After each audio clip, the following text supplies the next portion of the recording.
sa sobrang bigat ng nararamdaman ni Judas.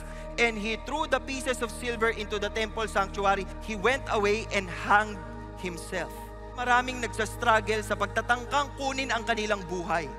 At maraming iba't ibang dahilan po yan. Malapit sa aking puso yan dahil 7 beses ko pong ginawa yan. Ang akala ko wala na akong pag-asa.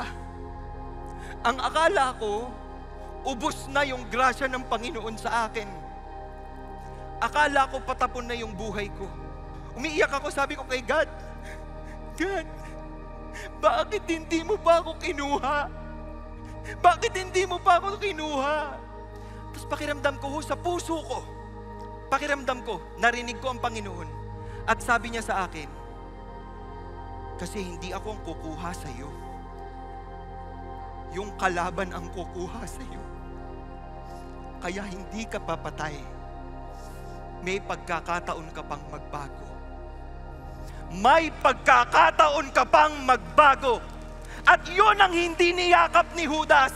Huwag tayong maniniwala sa kasilungalingan ng kalaban na dead end na yan, huli mo na yan, tapos ka na, hanggat buhay ako. Hindi ako susukuan ng Panginoon. Kaya huwag na huwag mo siyang susukuan.